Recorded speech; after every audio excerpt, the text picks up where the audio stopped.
আজকে আমরা আলোচনা শুরু করব তড়িৎ ফ্লাক্স ও গাউসের সূত্র। আলোচনার শুরুতেই আমরা জেনে নেব ক্ষেত্র ভেক্টর সম্বন্ধে। ক্ষেত্র ভেক্টর কোনো ক্ষেত্রফলকে যদি ভেক্টর হিসাবে কল্পনা করা হয় তাহলে তার অভিমুখ ধরে নেওয়া হয় এই ক্ষেত্রফল থেকে বাইরের দিকে। যেমন এটা যদি একটা ডিএস, এর ক্ষেত্রফলের মান যদি ডিএস হয় এবং এই ক্ষেত্রফলটা থেকে ক্ষেত্রফল তলের সঙ্গে এটা যদি লম্ব দিকে অভিমুখ যদি এন ক্যাপ ধরা হয় তাহলে এই ক্ষেত্রফলটাকে ভেক্টর হিসাবে লিখলে হবে ক্ষেত্র ভেক্টর ডিএস ইজিক্যাল টু তার মান into N cap. N cap হবে কি কোন দিকে? ক্ষেত্রফল থেকে বাইরের দিকে। একটা উদাহরণ নেওয়া যাক, যেমন একটা 3xyz সিস্টেমে আমরা যদি এইভাবে একটা প্যারালালোগ্রাম এঁকে নিই, আমরা যদি এইভাবে এরকম একটা ক্ষেত্রফল এঁকে নিই,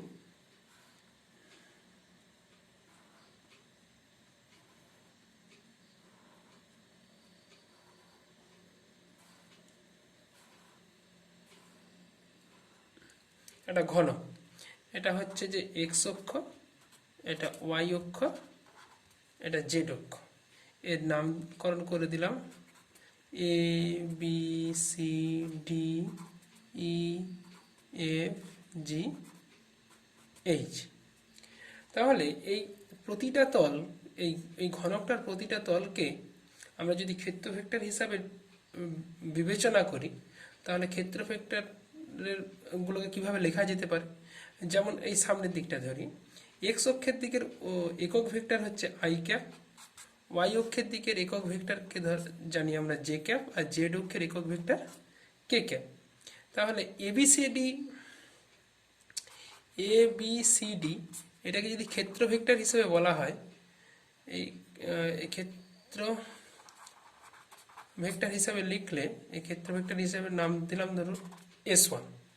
তাহলে S1 এর মান কত? প্রতিটা বাহুর দৈর্ঘ্য যদি L হয় তাহলে এই ক্ষেত্রফলের মান হচ্ছে যে L স্কোয়ার ইন্টু অভিমুখ। তাহলে এই ক্ষেত্রফল তল থেকে কি বলা হয়েছে? ক্ষেত্রফল থেকে বাইরের দিকে। তাহলে এই তল থেকে বাইরের দিকে মানে কোন দিকে? জেড অক্ষের দিকে। তাহলে এটাকে লিখতে হবে L square into k cap. Similarly আমরা যদি সিডিজিএইচ ধরি, সিডিজিএইচ তলের ক্ষেত্রে ক্ষেত্র ভেক্টর এটাকে যদি S2 ধরা হয়, ভেক্টর S2 এরও মান হচ্ছে কি L মানে দ্যাট ইজ মানটা হবে L স্কোয়ার, তল থেকে বাইরের দিকে মানে ওয়াই অক্ষের দিকে। তাহলে এটাকে লেখা হবে তখন জে ক্যাপ। আচ্ছা, ঠিক ঠিক একই রকমভাবে আমরা যদি আরেকটা তলের কথা বলে নিই, BCFH বা BCHF তলে ক্ষেত্র ভেক্টর এটাকে যদি S3 ধরা হয়, এরও মান হবে কত? L স্কোয়ার ইন্টু কোন দিকে? বাইরের দিকে। তাহলে এটা হচ্ছে কি এক্স অক্ষের ঠিক বিপরীত, তাহলে মাইনাস আই ক্যাপ। এটা হচ্ছে ক্ষেত্র ভেক্টর। এরপর চলে আসবো আমরা তড়িৎ ফ্লাক্স।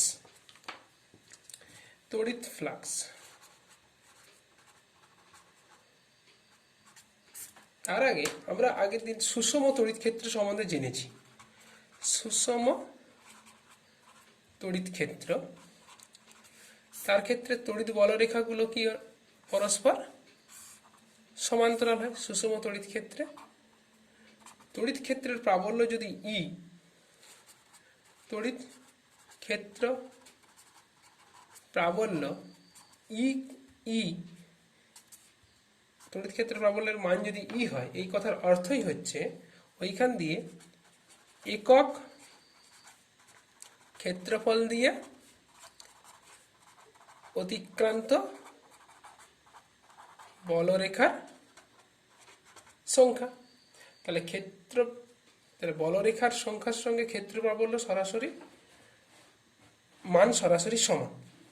এখন এটা একক ক্ষেত্রফল দিয়ে, তাহলে এরকম একটা যদি একটা তড়িৎ ক্ষেত্রে যদি আমি একটা ডিএস তল কল্পনা করি, এখানে যদি একটা আমরা ডিএস তল লম্বভাবে কল্পনা করি, এই ডিএস তলের অভিমুখও কোন দিকে হবে, এই দিকে পাশে আঁকলাম বুঝবার জন্য, এটাকে বলছি এন ক্যাপ। মান কত, ডিএস। তাহলে এখানে একক ক্ষেত্রফল দিয়ে কতগুলি বলরেখা কতগুলি যায় না ই সংখ্যক। তাহলে ডিএস তল দিয়ে কতগুলি বলরেখা যাবে, তাহলে ডিএস তল দ্বারা যেটা কি, যে তলটা কি না তড়িৎ ক্ষেত্রের সঙ্গে লম্বভাবে অবস্থিত, যে তলটা হচ্ছে কি তড়িৎ ক্ষেত্রের সঙ্গে লম্বভাবে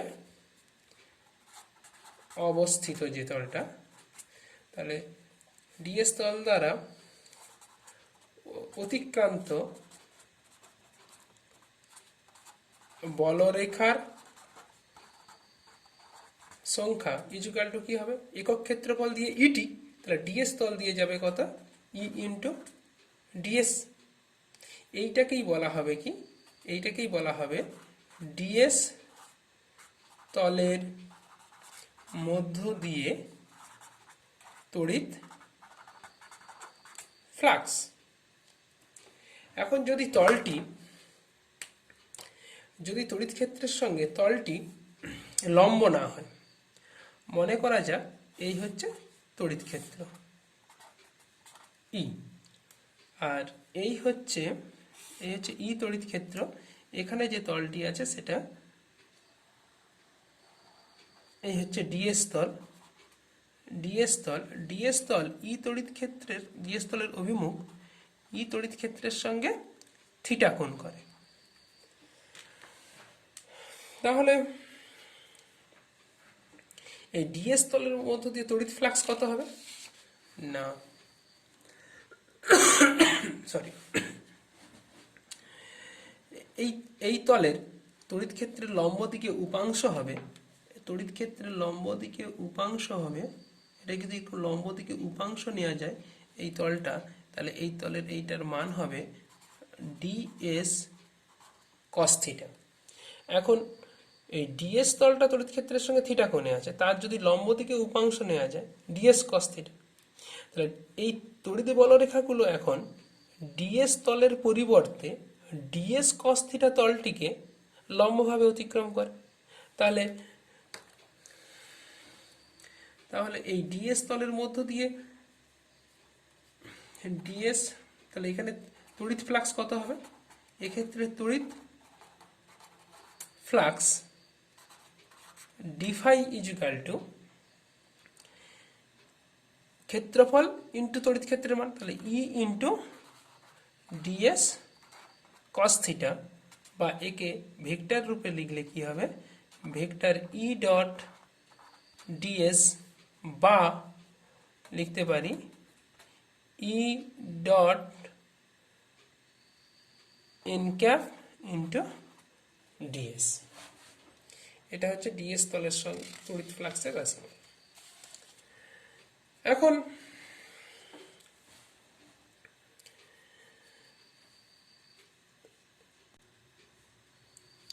এখন সুষম তড়িৎ ক্ষেত্রের বদলে যদি অসম তড়িৎ ক্ষেত্র হয়, সেক্ষেত্রে আমরা তড়িৎ ফ্লাক্স কিভাবে নির্ণয় করব।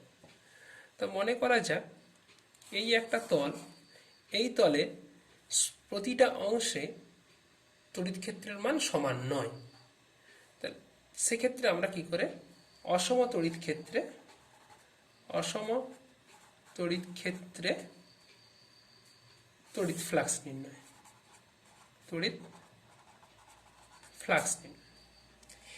এই অঞ্চলটাকে আমরা কয়েকটা ছোট ছোট অঞ্চলে ভাগ করে নেব, ছোট ছোট অংশে ভাগ করে নেব। মনে করা যাক এই অংশটার মধ্যে তড়িৎ ক্ষেত্রের মান একই, এই অংশটার মান হচ্ছে এই ভেক্টরটা কত ডিএস, এবং এইখানে তড়িৎ ক্ষেত্রের অভিমুখ হচ্ছে সাপোজ মান হচ্ছে ই, এবং ডিএস তলের সঙ্গে এর কোণ কত হচ্ছে, কোণ হচ্ছে থিটা। এই তলটা হচ্ছে ডিএস, এইটা হচ্ছে অভিমুখ, এটা ডিএস এর অভিমুখ এন ক্যাপ। অ্যাকচুয়ালি এটা হচ্ছে মানটা হচ্ছে ডিএস, এটা হচ্ছে এন ক্যাপটা হচ্ছে অভিমুখ।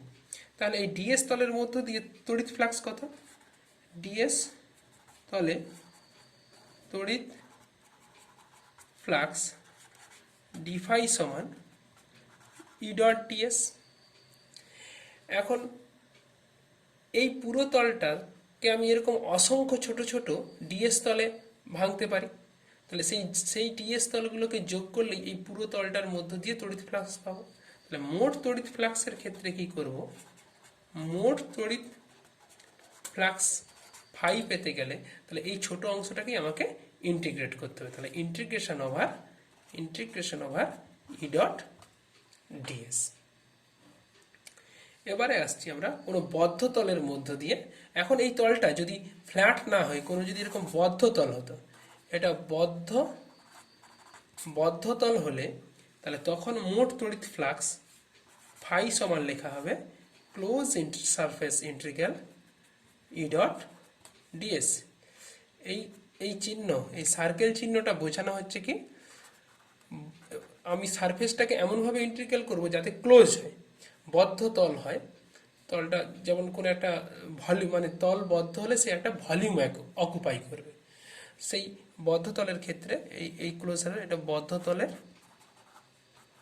ক্ষেত্রে লেখা হয় টোটাল ফ্লাক্স ই ফাই ক্লোজ সারফেসে ই ডট ডিএস। এখন এই ফ্লাক্স আবার দু ধরনের হয়। ফ্লাক্স দুই প্রকার, একটাকে বলা হয় ইনওয়ার্ড ফ্লাক্স, আর একটাকে বলা হয় আউটওয়ার্ড ফ্লাক্স। একটাকে বলছি, একটা ফ্লাক্স হচ্ছে দু প্রকার, একটা হচ্ছে ইনওয়ার্ড মানে অভ্যন্তরস্থ, আর একটা হচ্ছে আউটওয়ার্ড মানে বহিস্থ। তাহলে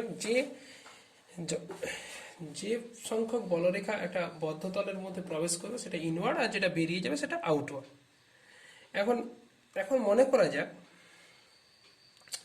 একটা বদ্ধ তল, এখানে কিউ আধান আছে।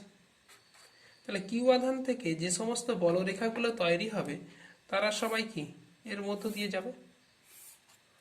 তাহলে এর মধ্যে মোট ফ্লাক্স কত, এতে মোট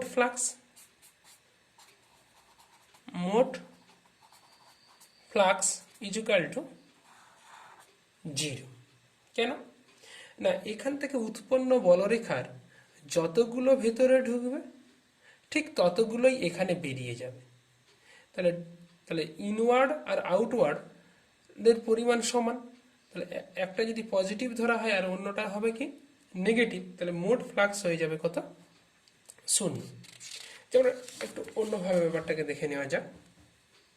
মনে করা হচ্ছে এটা একটা এরকম বদ্ধ তল, এটা একটা বদ্ধ তল, একটা বদ্ধ তল।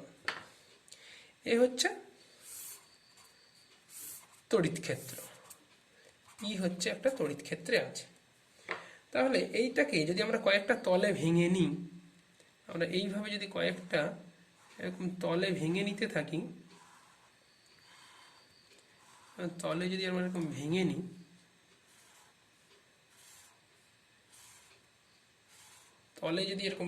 এই বদ্ধ তলটাকে ছোট ছোট কয়েকটা তলে, তাহলে আমরা এই বিভিন্ন জায়গা থেকে বিভিন্ন তলগুলো নিয়ে নিচ্ছি।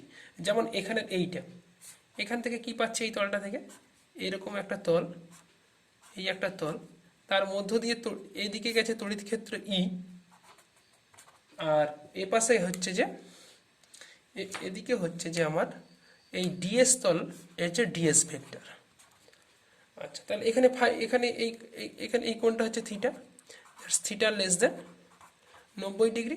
তাহলে এর মধ্য দিয়ে ফ্লাক্স ডিফাই সমান ই ডট ডিএস, যাই হোক না কেন এখানে কস থিটা আসবে, তাহলে এটা হবে কি একটা পজিটিভ ফ্লাক্স। আচ্ছা, এখানে যদি আমরা এই তলটাকে নিই, তাহলে এই তলটা দেখতে কেমন, খানিকটা এইভাবে এসে তাহলে এর মধ্য দিয়ে এই দিকে চলে গেছে, এইভাবে চলে গেছে ই। ধরে নিচ্ছি এই তলটার অভিমুখ হচ্ছে এই দিকে, এটা হচ্ছে ডিএস ভেক্টর, এইটা হচ্ছে কি থিটা, যে থিটাটা হচ্ছে থিটাটা হচ্ছে গ্রেটার দেন 90 ডিগ্রি। আচ্ছা এভাবে না লিখে লিখতে পারি theta 180 degree less than theta less than 90 degree. তাহলে এর মধ্য দিয়ে ফ্লাক্স কত, ডিফাই সমান ই dot DS that is equal two negative. আচ্ছা সাইডের একটা তলকে যদি নিয়ে নেওয়া যায়, তাহলে সাপোজ ধরে নিচ্ছি এই সাইডের তলটা এদিকে হচ্ছে যে ডিএস ভেক্টরটার অভিমুখ, আর এইভাবে গেছে ই, এই কোণে থিটা ইজিক্যাল টু 90 ডিগ্রি, অতএব ফাই ইজিক্যাল টু 0, তাহলে আমরা দেখলাম একটা বদ্ধ তলের মধ্য দিয়ে ফ্লাক্স তিন রকম হতে পারে, হয় তলের মধ্য দিয়ে কোনো ফ্লাক্স নেই, কিংবা সেটা পজিটিভ কিংবা নেগেটিভ। তাহলে পজিটিভ কখন হচ্ছে, এখান থেকে আমরা কনক্লুশন করতে পারি। যদি নেগেটিভ কখন হচ্ছে না, যখন তলের মধ্যে কোনো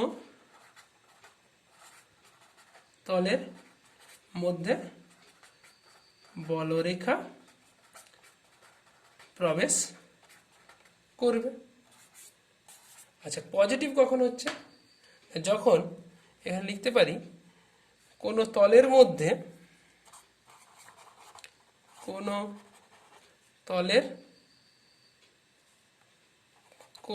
তল থেকে বলরেখা নির্গত হবে, যখন এটা তখন হচ্ছে যে আমাদের পজিটিভ। আর এটা হচ্ছে কি যখন তলের সমান্তরালে বলরেখা অতিক্রম করবে। তাহলে এই হচ্ছে আমাদের তিনটে জিনিস, কোনো একটা তলে যখন প্রবেশ করবে তখন সেই ফ্লাক্সটা হবে নেগেটিভ, যখন তল থেকে বেরিয়ে যাবে তখন ফ্লাক্সটা হবে পজিটিভ, আর তলের সমান্তরালে যখন অতিক্রম করবে তখন তার ফ্লাক্সটা হবে কত, 0। তো আমরা একটা সিম্পল একটা প্রবলেমে চলে যাই। যেমন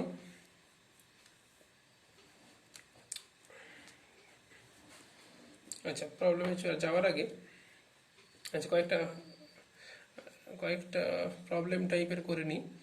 আচ্ছা এক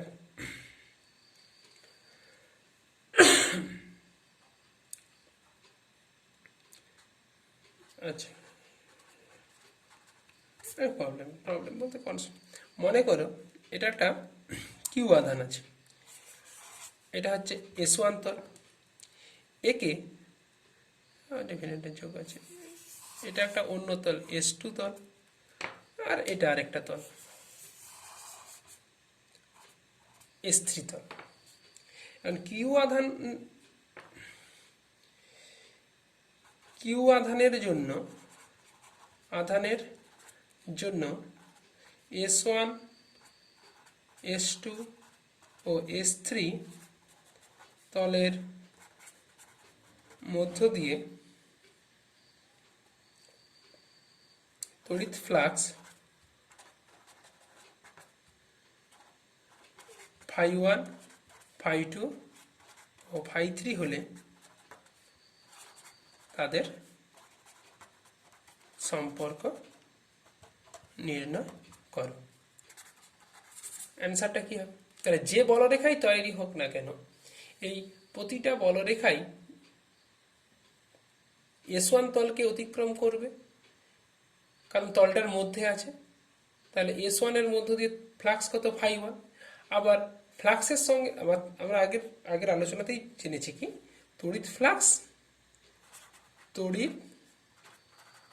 flux that is proportional to কি বলরেখা সংখ্যা।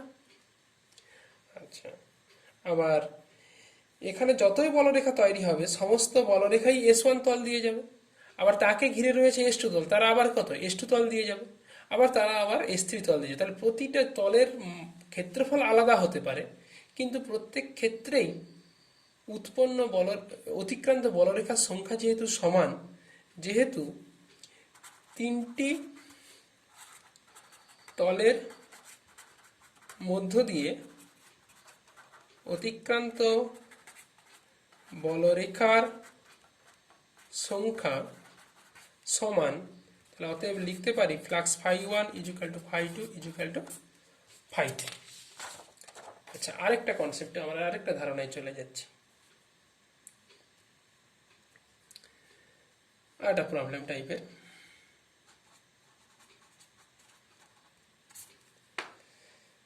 মনে করো তো এটা সুষম তিনটে অর্ধ সেমিস্ফিয়ার আছে। এই চিত্রটা হচ্ছে এরকম, এটা সুষম তড়িৎ ক্ষেত্র, এরকম একটা অর্ধ হেমিস্ফিয়ার, এটা হচ্ছে অর্ধ হেমিস্ফিয়ার আছে। আচ্ছা, এদিকে আবার এইদিকে সুষম তড়িৎ ক্ষেত্র। আচ্ছা, সুষম তড়িৎ ক্ষেত্রে এইভাবে অর্ধ হেমিস্ফিয়ার আছে। এই হচ্ছে হেমিস্ফিয়ার, এই হচ্ছে হেমিস্ফিয়ার। আরেকটা আছে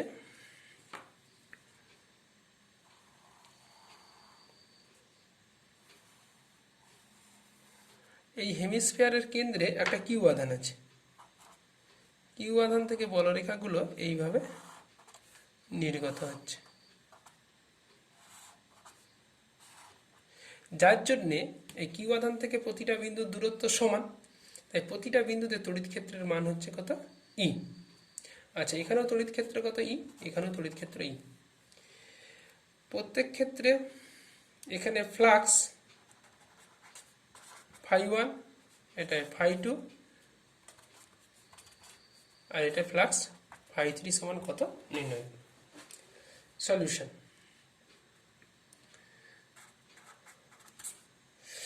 আচ্ছা, যে সংখ্যক, এটা যেহেতু চিত্র থেকেই বুঝতে পারছি যে সংখ্যক বলরেখা বাঁদিক থেকে এসে অর্ধ হেমিস্ফিয়ারের মধ্যে প্রবেশ করবে সেই সংখ্যক বলরেখাই বেরিয়ে যাবে। তাহলে ইনওয়ার্ড তড়িৎ ফ্লাক্স ইকুয়াল টু কি? Outward flux.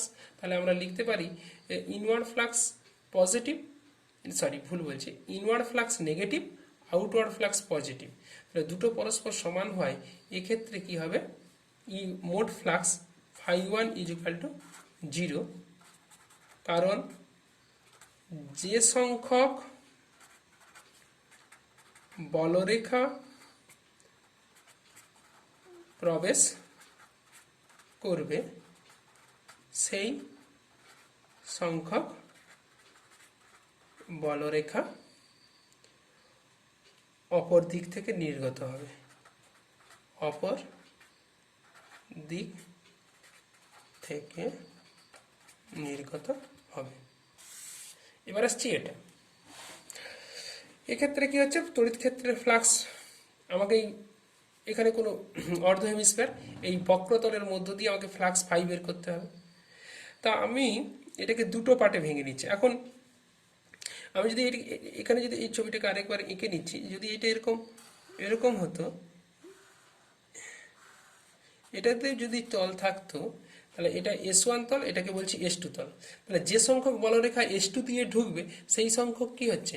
S1 দিয়ে বেরোবে। তাহলে S1 তলের মধ্য দিয়ে তড়িৎ ফ্লাক্সের মান S2 তলের ফ্লাক্সের মান ইকুয়ালস টু কি? S1 তলের ফ্লাক্সের মান, যদিও বা S2 চিহ্ন হচ্ছে নেগেটিভ, কারণ তড়িৎ বলরেখা এইভাবে এদিকে যাচ্ছে, এর ফ্লাক্স হচ্ছে কি? নেগেটিভ, আর এর ফ্লাক্স হচ্ছে S1 এর ফ্লাক্স হচ্ছে পজিটিভ। কিন্তু মানের দিক থেকে কি হবে? যে পরিমাণ S2 তে ঢুকবে সেই পরিমাণ S1 দিয়ে বেরোবে। আমাদের প্রকৃত প্রবলেমে কিন্তু S2 তলটা নেই, S2 তলটা ফাঁকা। আমরা ধরে নিচ্ছি আমাদের সলভ করার জন্য S2 একটা তল আছে, এই তলের মধ্যে দিয়ে। তাহলে S2 তলের মানের ক্ষেত্রে কি হয়েছে? প্রত্যেকটা তলের ভেক্টর কোন দিকে? তলের ভেক্টরের সঙ্গে এই S2 ভেক্টরের কোন দিকে? আমরা যে এর এদিকে হচ্ছে তার n ক্যাপ, ডিএস ভেক্টর, আর এদিকে হচ্ছে কি ই। তাহলে মোট ফ্লাক্স কত হবে, phi is equal to E dot DS সমান ই ইন্টু ডিএস মানে এরিয়া কত, এটা যদি আর ব্যাসার্ধের হয়, আর ব্যাসার্ধের যদি হয় তাহলে ই ইন্টু আমরা লিখতে পারি e into pi r square into cos 180 degree, that is -1 সমান হচ্ছে মাইনাস ই পাই আর স্কোয়ার। তাহলে এই মানটাই হবে কত, S2 তলের ফ্লাক্সের মান। তাহলে φ2 হবে, অতএব φ2 equal to E pi r square. একটু গুছিয়ে লিখলে হয়, দ্যাট ইজ φ2 ইজুকাল টু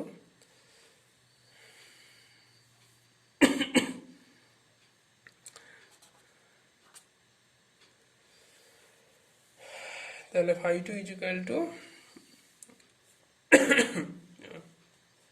এই গেল আমাদের উত্তর। এবারে আসছি আমরা 3 নম্বরটার ক্ষেত্রে।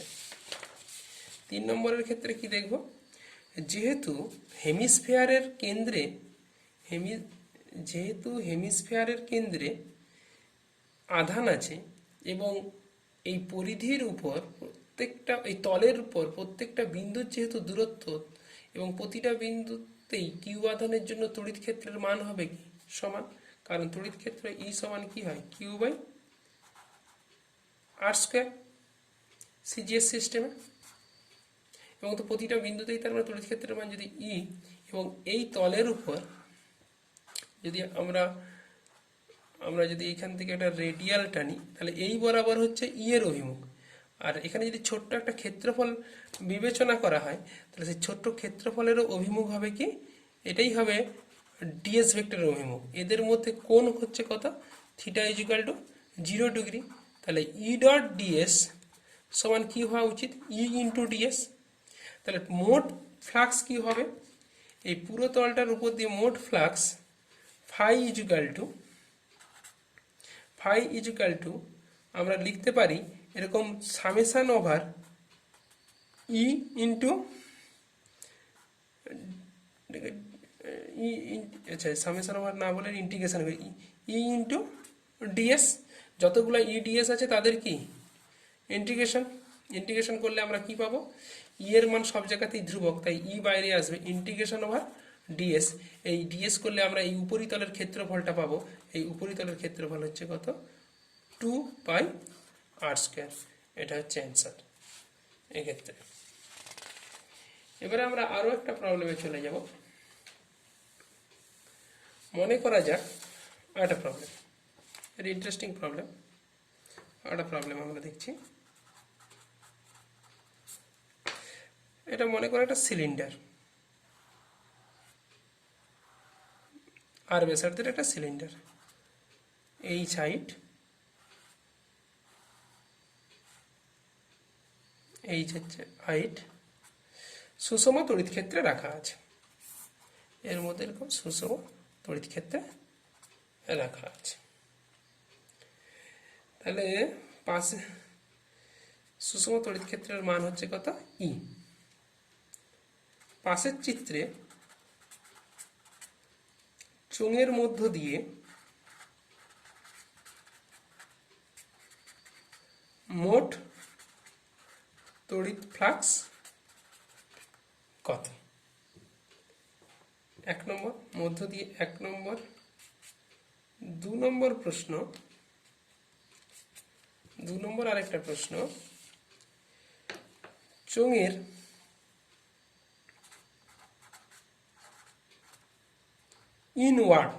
ইনওয়ার্ড ফ্লাক্স মানে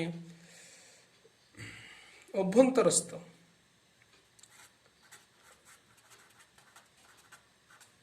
বা ইনওয়ার্ড তড়িৎ ফ্লাক্স কত। তা প্রথম প্রশ্নের উত্তরটা খুব সহজ, কারণ প্রথম প্রশ্নের উত্তরটা কি হবে, সলিউশন। প্রথম প্রশ্নের ক্ষেত্রে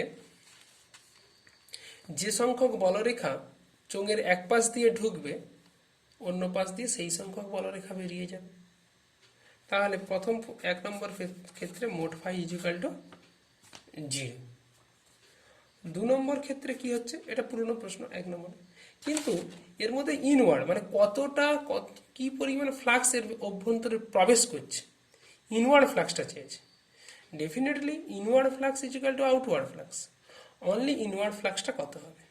তো এটা বুঝবার জন্য আমরা এই ছবিটাকে আরেকবার এঁকে নিচ্ছি, চোঙটাকে আরেকবার এঁকে নিচ্ছি, চোঙটাকে আরেকবার এঁকে নিয়ে বুঝবার আমরা চেষ্টা করছি। এই কেন্দ্র দিয়ে আমরা চোঙটাকে যদি এরকম ব্যাস বরাবর একটা তল কল্পনা করি, যদি একটা তল কল্পনা করি, তাহলে যত তড়িৎ বলরেখা ছিল ডেফিনেটলি যারা এই পাশের তলটা দিয়ে ঢুকবে, এই তলটা, তারা ডেফিনেটলি এই বক্রতল দিয়ে যারা প্রবেশ করবে তারা সবাই এই আয়তক্ষেত্রের মধ্য দিয়ে পাস করতে হবে। তার মানে এই আয়তক্ষেত্রের ইনওয়ার্ড ফ্লাক্স মানে এই পাশের এই বক্রতলটার ইনওয়ার্ড ফ্লাক্স। তাহলে এখানে তড়িৎ ক্ষেত্রের মান যদি হয়, তাহলে এই চৌকো জায়গাটার ক্ষেত্রফল কত, এই চৌকো জায়গাটার ক্ষেত্রফল হবে কত, এটা যদি এইচ, এই হাইটটা হবে এইচ, যেহেতু এটা ব্যাসার্ধ আর ছিল, তাহলে এটা হবে কত 2r। তাহলে ক্ষেত্রফল কত হবে, ক্ষেত্রফল সমান 2r ইন্টু এইচ। আর প্রতিটা তড়িৎ ক্ষেত্র সুষম তড়িৎ ক্ষেত্র ই ছিল, তাহলে মোট ফ্লাক্স ফাই সমান 2rh into E with negative sign, কারণ এটা হচ্ছে যেহেতু নেগেটিভ চিহ্নের কারণটা কি, যেহেতু নেগেটিভ চিহ্ন কেন না, এটা ইনওয়ার্ড ফ্লাক্স, তাই এই নেগেটিভ চিহ্ন। আর একটা প্রবলেম, আরেকটা কনসেপচুয়াল প্রবলেমে চলে যাচ্ছে ফ্লাক্স। আরেকটা প্রবলেম, মনে করা যাক এটা একটা গোলক, ধাতব গোলক, এখানে কিউ আধান আছে প্লাস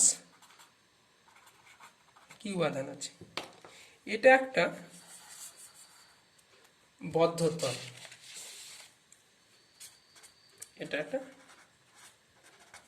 তল, প্রশ্নটা হচ্ছে এর মধ্য দিয়ে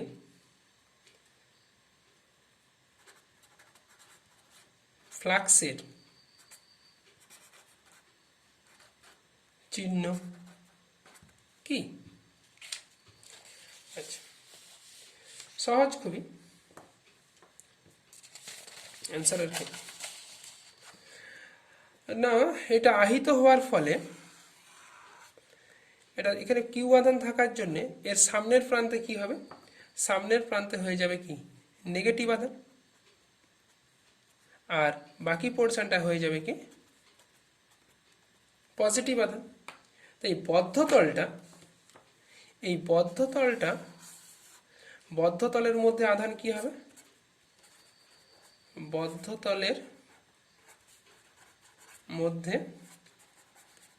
আধান পজিটিভ, তাহলে পজিটিভ থেকে বলরেখা নির্গত হয়, তাহলে মানেই হচ্ছে এই বদ্ধতল থেকে বলরেখা নির্গত হবে, অতএব বলরেখা বদ্ধতল থেকে বাইরের দিকে নির্গত হবে, অতএব বলতে পারি তড়িৎ ফ্লাক্সের চিহ্ন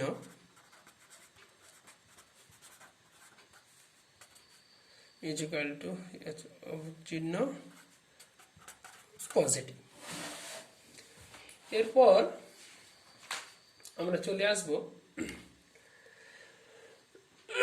একটা কনসেপ্ট, সেটা হচ্ছে যে সলিড অ্যাঙ্গেল, ঘনক। এরপর আমরা আলোচনা করব ঘন কোণ, এই কনসেপ্টটা নিয়ে আলোচনা করব। আমরা জানি যে কোনো দুটো বিন্দু যদি হয়, দুটো বিন্দুকে যোগ করলে তার মাঝের আমরা এই কোণটাকে বলি কি, আমরা এটাকে বলি একটা তলে দুটো বিন্দু থেকে অপর কোনো বিন্দুতে যুক্ত করলে, মানে একই তলে দুটো বিন্দুর, একই তলে দুটি সরল রেখার মধ্যে কোণ, একে বলা হয় এক তলীয় কোণ। কিন্তু যদি একটা তল হয়, এই তল কোনো বিন্দুতে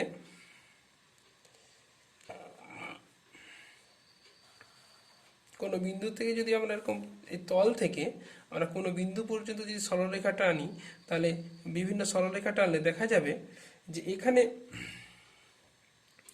এই তল থেকে, তাহলে দেখা যাবে এই দুটো বিন্দুর মধ্যে আরও যদি আমরা তল কল্পনা করা যায়, এবং তল কল্পনা করা যায়, এই তলটা মনে করা যাক এইখান থেকে এই দূরত্বটা হচ্ছে R1, এখান থেকে এই দূরত্বটা হচ্ছে কত, R2, এই ক্ষেত্রফলটা S1, এই ক্ষেত্রফলটা S2। তাহলে এইটা হচ্ছে ও বিন্দু। তাহলে এই তল ও বিন্দুতে, এই তলের পরিধি থেকে যতগুলো রেখাংশ টানা যাচ্ছে, তারা সবাই ও বিন্দুতে পর্যন্ত যতগুলো রেখাংশ টানা যাচ্ছে, তাদের মাঝের যে জায়গাটা তৈরি হচ্ছে, যে সেখানে যদি আমরা আরও তল কল্পনা করি অক্ষের সঙ্গে লম্ব হবে,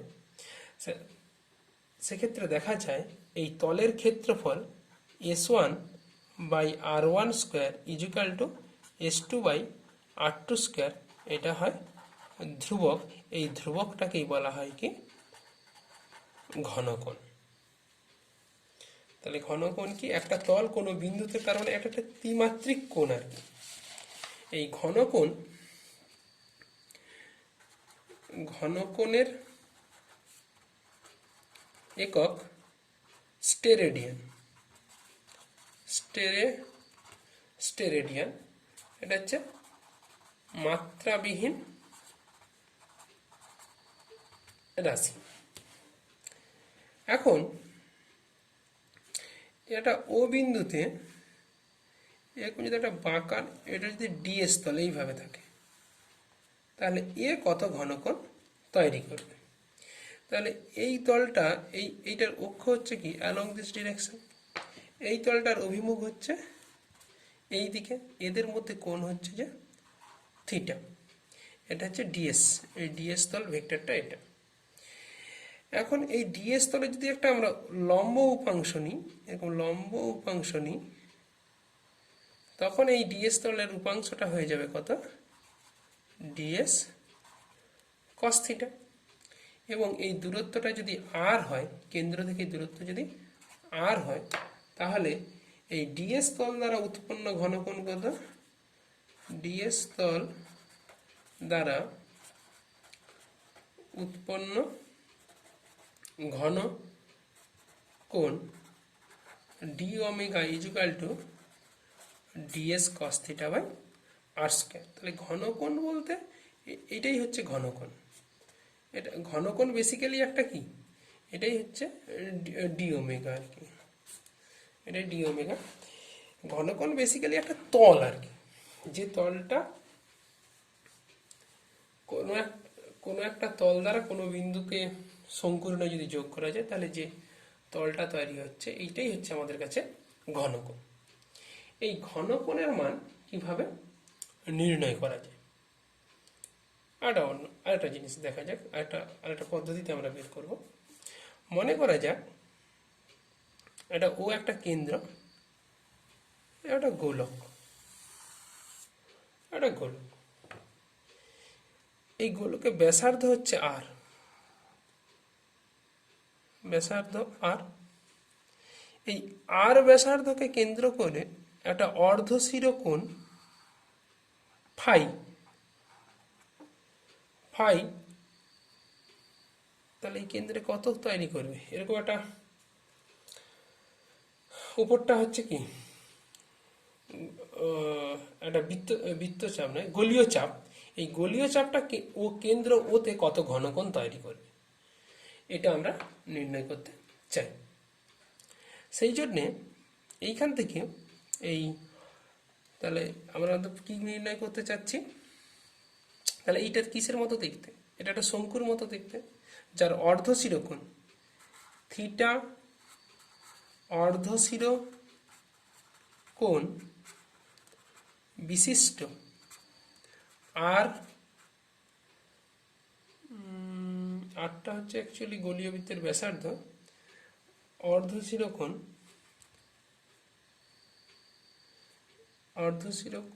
থিটা অর্ধশিরোকোণের কোনো শঙ্কু,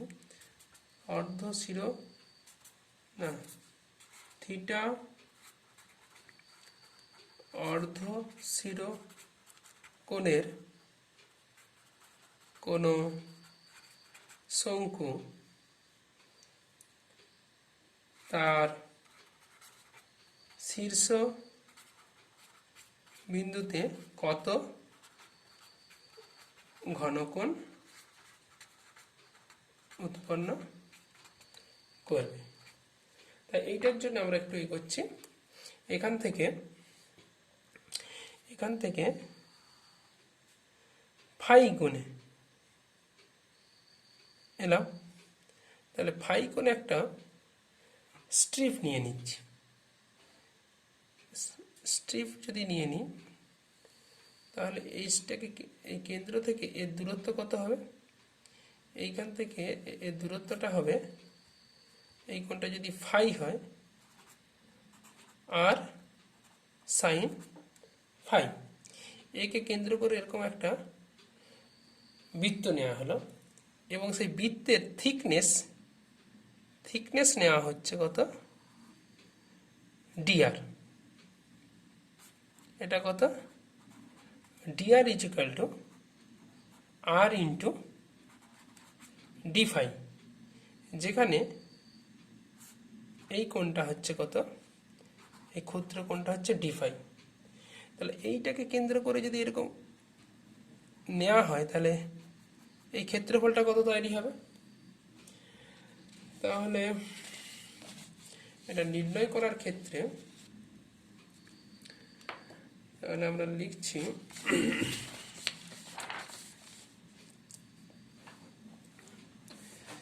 তাহলে অক্ষ থেকে ফাই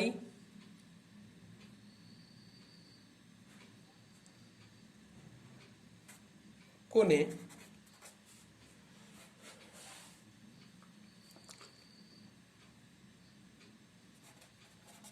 একটি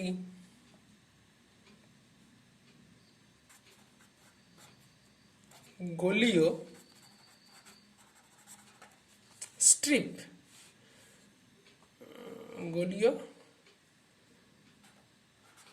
চাপ নেওয়া হলো, যার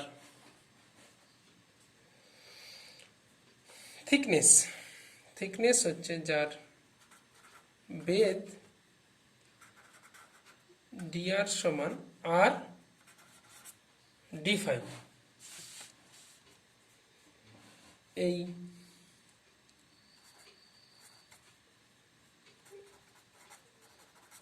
গোলীয় চাপের ক্ষেত্রফল is equal to R sine theta, তাহলে এইটার ক্ষেত্রফল কত হবে, এটার ক্ষেত্রফল হবে পরিধি কত, 2 পাই আর, এটাকে কেটে সোজা করে দিলে কি হবে, সোজা করে দিলে পরিধি হবে 2 pi R sine theta into থিকনেসটা হচ্ছে আর ডি ফাই। তাহলে এই ক্ষেত্রফল দ্বারা উৎপন্ন তাহলে অর্ধশিরোকোণ দ্বারা উৎপন্ন ক্ষেত্রফল কত, তাহলে আমাকে এই স্ট্রিপটাকে কি করতে হবে, এই থিটাটার এই ফাইয়ের ইন্টিগ্রেট করতে হবে 0 to থিটা পর্যন্ত। তাহলে তাহলে অর্ধ শিরোকোণ থিটা এর জন্য উৎপন্ন গোলীয় ক্ষেত্রফল A equal to integration over 0 to theta 0 to phi, এগুলো সব phi, 2 pi R sine phi into এখানে আর ছিল, তাহলে এটা আর স্কোয়ার, এটা হয়ে যাচ্ছে ডি ফাই। তাহলে এগুলো ইন্টিগ্রেশনের বাইরে চলে এলে 2 pi r square sine phi d ফাইয়ের ইন্টিগ্রেশন হবে minus cos phi 0 to theta, এটা বসিয়ে দিলে হবে 2 পাই আর স্কোয়ার, এটা সাইন থিটা, এই minus cos theta, minus of minus 1 হয়ে যাবে 1 মাইনাস কস থিটা। তাহলে এই গোলীয় তল দ্বারা তাহলে এই যে অর্ধ শিরোকোণ থিটা যে ক্ষেত্রফলটা তৈরি করেছে, অ্যাকচুয়ালি সেটা এটা বেশি কিছু আঁকতে গেলে এটা হয়ে যাবে, কি বলা যায়, এই যে আমরা অ্যাকচুয়ালি এতক্ষণ ধরে কি বের করলাম, এই অংশটার ক্ষেত্রফল বের করলাম, এই ক্ষেত্রফলটাকেই বলা হচ্ছে কি এই ক্ষেত্রফল আমরা এতক্ষণ নির্ণয় করলাম। তাহলে ক্ষেত্রফল ইন্টু কি, আমরা কি জানি যে ঘনকোণ সমান কি হয়, ক্ষেত্রফল ডিভাইডেড বাই কোন ক্ষেত্রফল, যে ক্ষেত্রফলের সঙ্গে ওই ব্যাসার্ধ ভেগটা লম্বভাবে থাকবে। তাহলে এখানে এর গোলীয় তলের সমস্ত অংশের সঙ্গে ও থেকে যত রেখাই টানি না কেন সবাই কিভাবে লম্বভাবে থাকবে, যেহেতু এটা গোলীয় সারফেসে বসে আছে। তাহলে এই ক্ষেত্রে তাহলে উৎপন্ন ঘনকোণ কত, অতএব ঘনকোণ সমান ঘনকোণ ডি ওমেগা ইজুকাল টু ক্ষেত্রফল এ বাই কত, দূরত্বের স্কোয়ার আর স্কোয়ার। তাহলে এর মান বসিয়ে দিলে কত হবে, 2 pi into 1 minus cos theta. এখন থিটার মান যদি থিটা ইজুকাল টু 90 ডিগ্রি হলে তাহলে ছবিটা কোন তলটার জন্য আমরা পাবো, থিটা যদি 90 ডিগ্রি হয়ে যায় তাহলে এমন একটা শঙ্কু হবে যেটা হবে অর্ধ হেমিস্ফিয়ার। তাহলে সেক্ষেত্রে ঘনকোণ তার কেন্দ্রে উৎপন্ন ঘনকোণ সমান কত হবে, 2 pi into 1 minus cos 90 degree, that is equal to 2 পাই। তাহলে কি পেলাম, একটা অর্ধ গোলক তার কেন্দ্রে, তাহলে অর্ধ গোলক অর্থাৎ আমরা লিখতে পারি একটা অর্ধ গোলক কেন্দ্রে 2 পাই ঘনকোণ তৈরি করে।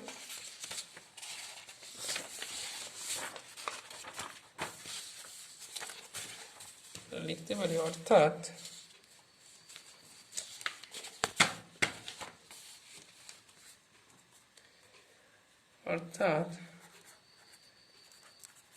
একটি অর্ধগোলক তার কেন্দ্রে 2 পাই ঘনকোণ উৎপন্ন করে। নেক্সট, থিটা ইকুয়াল টু যদি 180 ডিগ্রি হয় তাহলে সেটা কি হয়ে যাবে, থিটাটা এই অক্ষের সাপেক্ষে 180 ডিগ্রি, তার মানে এই পাশটা হবে আর এদিকটা হয়ে কি হয়ে যাবে, তাহলে থিটা ইকুয়াল টু 180 হলে এটা হয়ে যাবে কি গোলক। তাহলে এই গোলকের ক্ষেত্রে তাহলে ওমেগা ইকুয়াল টু কত হবে, ঘনকোণ equal to 2 pi into 1 minus cos 180 degree সমান 4 পাই। ভেরি ইম্পর্টেন্ট একটা কনসেপ্ট। তাহলে কোনো গোলক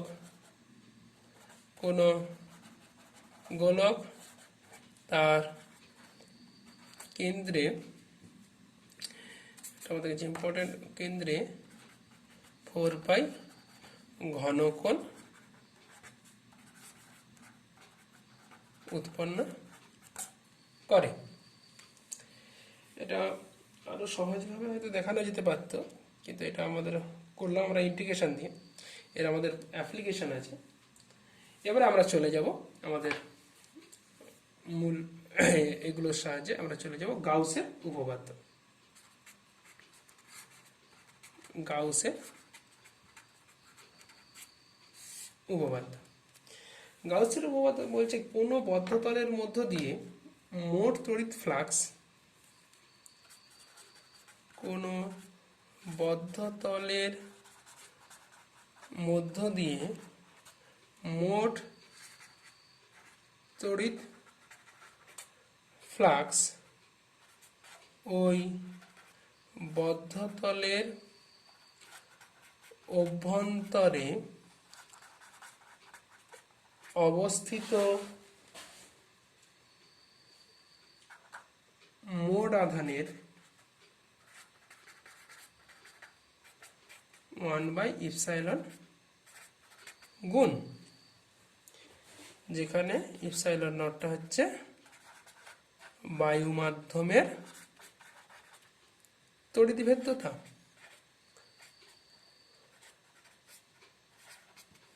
তাহলে এটাকে গাণিতিকভাবে লিখলে কি হবে গাউসের উপপাদ্যকে, তাহলে কোনো বদ্ধতলের মধ্য দিয়ে মোট ফ্লাক্স, বদ্ধতলের মধ্য দিয়ে মোট তড়িৎ ফ্লাক্স কত হয়, ফাই সমান ফ্লো, একটু আগে আমরা দেখিয়েছিলাম E dot ds, that is equal to কি হবে Q in by epsilon not.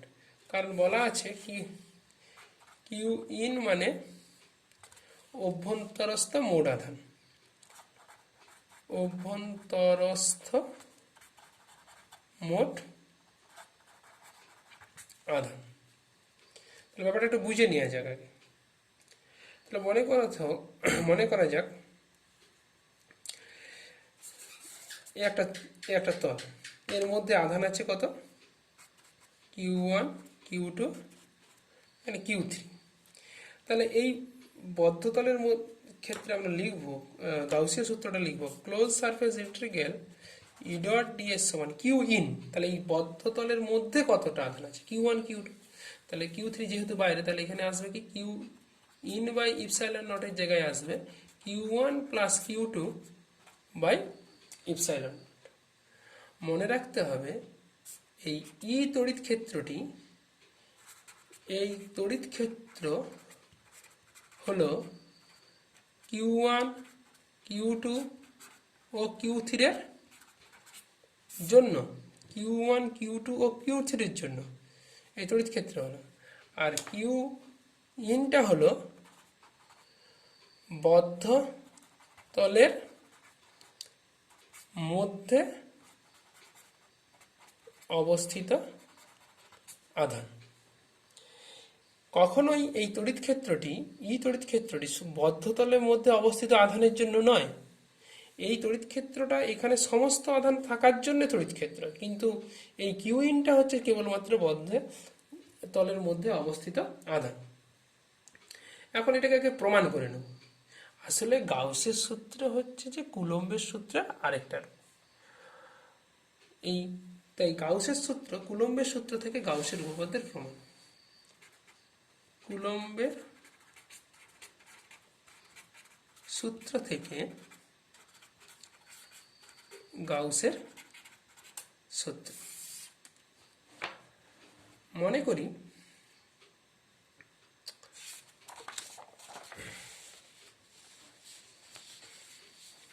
আচ্ছা এটা ধরে নেওয়া যাক এখানে একটা আধান আছে, এটা হচ্ছে কিউ আধান, এটা আর দূরে, এটা বদ্ধতল কল্পনা করা হলো। তাহলে এখানে ইলেকট্রিক ফিল্ড কোন বরাবর হবে, ইলেকট্রিক ফিল্ড হচ্ছে অ্যালং দিস ডিরেকশন। আর এখানে এই বদ্ধতলের ভেক্টরটা হচ্ছে কোন বরাবর, ডিএস বরাবর, এই কোণটা হচ্ছে কত, থিটা। তাহলে কিউ আধান থেকে আর দূরত্বে তড়িৎ ক্ষেত্রের মান আমরা কুলম্বের সূত্র থেকে পেয়েছি, কিউ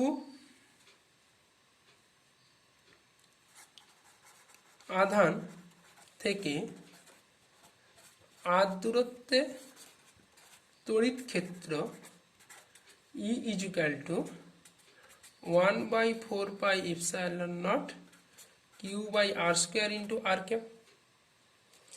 এখন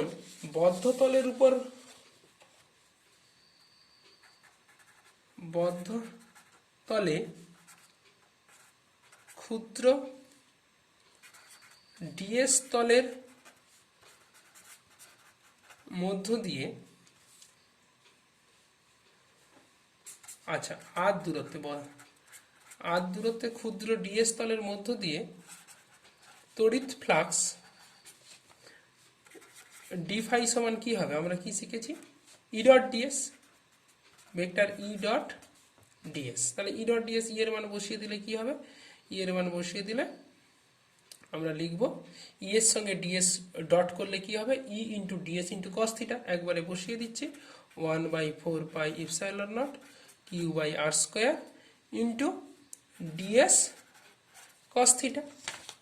তাহলে সমান একটু সাজিয়ে লিখলে হবে q by 4 pi epsilon naught ds cos theta by R square. তাহলে আমরা কি বের করলাম না, কিউ আধানের জন্য একটা ছোট্ট অঞ্চল ডিএস একটা অঞ্চলের মধ্য দিয়ে তড়িৎ ফ্লাক্স নির্ণয় করেছি। তাহলে আমাকে বের করতে হবে পুরো এই বদ্ধ তলটার মধ্য দিয়ে, এই বদ্ধ তলের মধ্য দিয়ে মোট তড়িৎ ফ্লাক্সের জন্য, বদ্ধ তলের মধ্য দিয়ে মোট তড়িৎ flux phi equal to close surface integral এইটা, এই যে q by 4 pi epsilon naught ds cos theta by R square সমান q by 4 pi epsilon naught close surface integral, এই ds cos theta by r স্কোয়ারকে কি বলা হয়, d omega, ds cos theta by R square, এটাকেই বলা হয় d omega. এটাই হচ্ছে ডিএস তল দ্বারা উৎপন্ন ঘনকোণ। এখন আমরা ব্যাপারটাকে জেনারেলাইজড যদি করে নিই, আমরা দেখিয়েছিলাম যে একটা গোলক তার কেন্দ্রে মোট কত ঘনকোণ তৈরি করে। তাহলে যে কোনো তলই তার কেন্দ্রে অভ্যন্তরস্থ কোনো বিন্দুতে মোট ঘনকোণ তৈরি করবে ডি ওমেগা সমান কত, 4 পাই। তাহলে Q by 4 pi epsilon naught into এই জিনিসটা কি বোঝাতে চাচ্ছে, এইটা হচ্ছে যে এই পার্টটা হচ্ছে বদ্ধ তল দ্বারা